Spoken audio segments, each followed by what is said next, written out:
Une arche plus grande que l'Arc de Triomphe parisien, une salle de bal qui va coûter des centaines de millions de dollars. It's going to be one of the most beautiful buildings that's ever been built in the country. Ce sont les deux projets les plus spectaculaires, mais pas les seuls, lancés par Donald Trump à Washington. Le président veut rendre sa grandeur à la capitale américaine et le 250e anniversaire de l'indépendance des États-Unis ne fait qu'aiguiser son appétit. Trump va-t-il vraiment marquer de son empreinte Washington plus que n'importe quel autre président depuis des décennies? Jusqu'où va-t-il transformer la ville? Pour mieux décrypter l'actualité, n'oubliez pas de vous abonner à la chaîne AFP. Un siècle d'histoire démoli en quelques jours. En octobre, des bulldozers se sont attaqués à l'aile est de la Maison-Blanche qui abritait traditionnellement le bureau de la First Lady. You probably hear the beautiful sound of construction to the back. You hear that sound? Oh, that's music to my ears. I love that sound. Trump a décidé de faire construire une gigantesque salle de bal censée accueillir jusqu'à 1000 personnes. We don't have a ballroom. We have a little cocktail area, but we don't have a ballroom. Certes, aujourd'hui, la plus grande salle de la Maison-Blanche ne permet pas d'accueillir les grands dîners d'État. Ils ont lieu en général dans une structure temporaire installée dans le parc. Mais la démolition d'une aile entière de ce bâtiment emblématique a choqué de nombreux Américains. D'autant que Trump avait d'abord assuré que la nouvelle salle de bal serait construite près de cette aile, mais sans la toucher. This is America's house. This house does not belong to any one official. It belongs to the people. And so if you're going to demolish a part of this house, you have to ask the people permission. La nouvelle salle de bal aura une emprise au sol presque 2 fois supérieure à celle du bâtiment principal de la Maison-Blanche, capable donc d'accueillir les grands dîners d'État, mais aussi les cérémonies d'investiture présidentielle.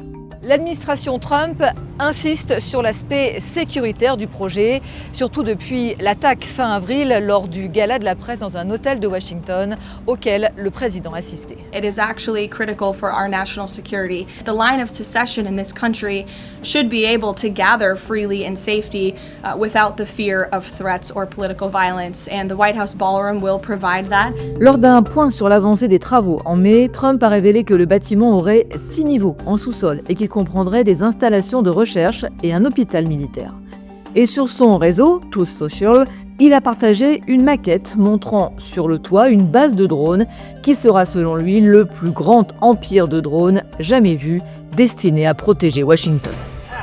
Pour financer la sécurité de sa salle de bal, Donald Trump a demandé 1 milliard de dollars au Congrès, qui jusqu'ici a refusé. 1 milliard qui viendrait s'ajouter à une facture déjà salée qui n'en finit pas de grimper. Elle est passée de 200 millions de dollars en juillet dernier à 400 millions en décembre pour atteindre 600 millions en mars, selon un document rédigé par l'entreprise en charge du chantier et dont le Washington Post a obtenu une copie. Le journal révèle par ailleurs mi-juin que la moitié de cette somme proviendrait en fait de fonds publics, contrairement à ce que Trump avait assuré jusque-là. This is all my money and donors' money. This is tax-free. This is a gift to the United States of America. Quant aux fonds privés, ils viennent de groupes comme Apple, Amazon ou Google, ce qui pose aussi question. The fact that Donald Trump is depending upon private contributions from people in order to build it, and the amount that he has said he was going to raise has actually doubled. So people are wondering if he's getting a lot of this money from these tech companies and something, do they expect something in return? Le projet fétiche du président milliardaire et ex-promoteur immobilier ira-t-il jusqu'au bout? À ce jour, il n'a toujours pas eu de feu vert officiel.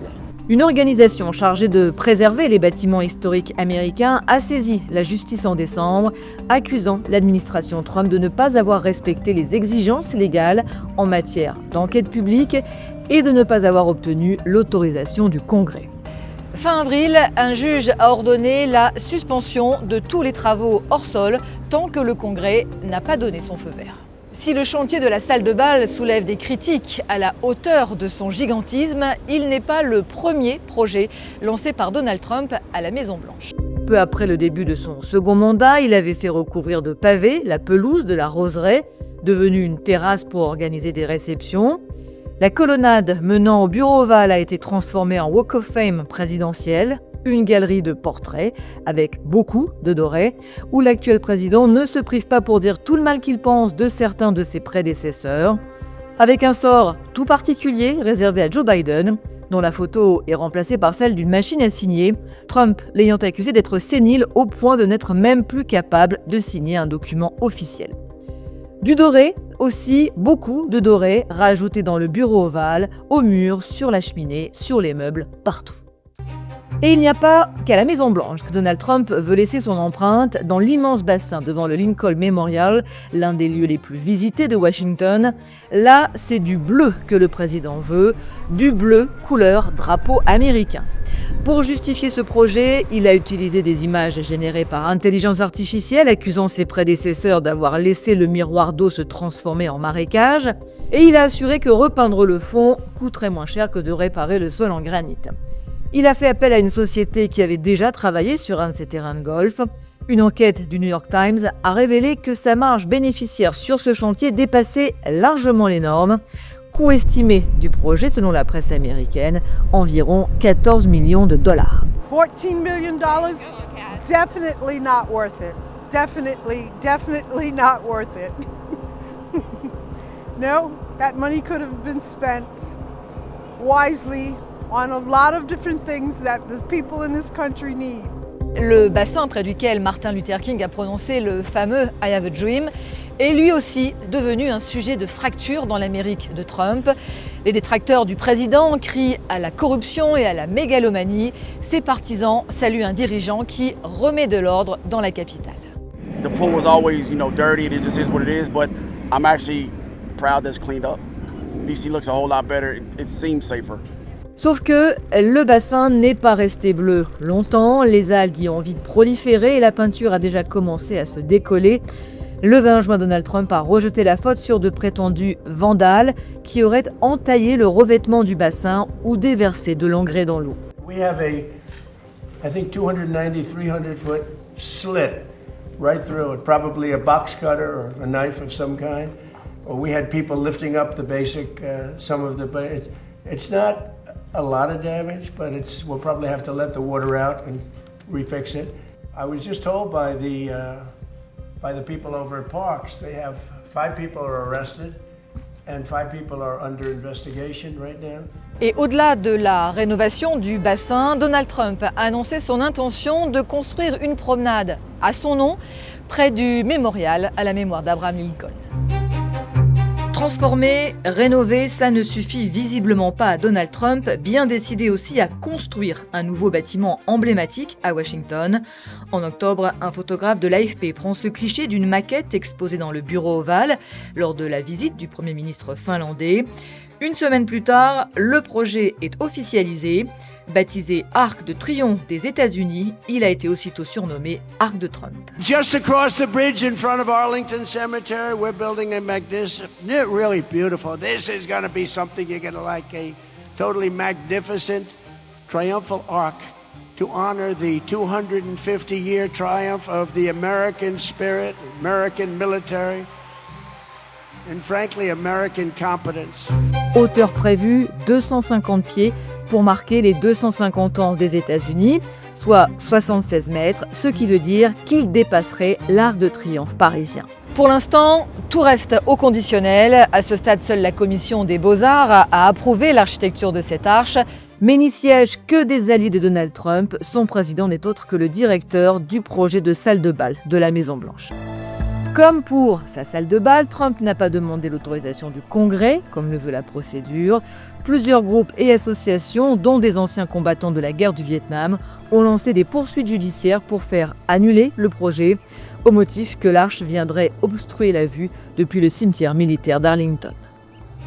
Face à la justice, le président américain a déjà dû faire marche arrière. Cette fois, il s'agissait du Kennedy Center.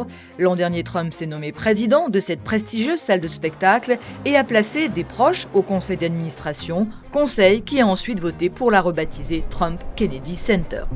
Ce changement de nom avait été dénoncé par la famille Kennedy et par l'opposition démocrate qui en contestait la légalité. Fin mai, un juge a acté que seul le Congrès pouvait modifier le nom du centre et a ordonné le retrait de toute référence à l'actuel président sur la façade du bâtiment. À l'abri d'une bâche, en pleine nuit, le nom de Trump a été retiré de la façade. Il n'y sera resté que 6 mois. You got to stand up to bullies, and he's just out here making terrible decisions that are in his own personal interest and that don't benefit the community. No man is higher than the law, especially not a tyrannical oligarch who Trump has become. Le même juge a par ailleurs suspendu, jusqu'à nouvel ordre, la fermeture pour 2 ans du Kennedy Center pour travaux de rénovation. Mais si le nom de Trump a été retiré du Kennedy Center, son visage, lui, s'étale toujours sur de nombreux bâtiments fédéraux. You see things such as Donald Trump's picture on these large banners outside of the Department of Justice, which is supposed to be politically independent from the presidency. This really looks like the types of things we see in more authoritarian countries around the world. Cette personnification du pouvoir, les célébrations des 250 ans des États-Unis en donnent une illustration éclatante. Donald Trump a tout fait pour qu'elle tourne autour d'un seul homme, lui-même. Des artistes ayant refusé de participer à l'événement en raison de la tournure trop politique qu'il prenait, le président a décidé d'organiser le 4 juillet, jour de fête nationale américaine, un immense meeting avec ses partisans, le plus spectaculaire de tous les Trump rallies, avec le plus grand feu d'artifice de l'histoire. Il a fait cette annonce le lendemain de son 80e anniversaire, dont la célébration avait déjà suscité de nombreuses critiques. Trump avait en effet transformé la pelouse de la Maison-Blanche en arène pour des combats de MMA dans un show au fort accent politique.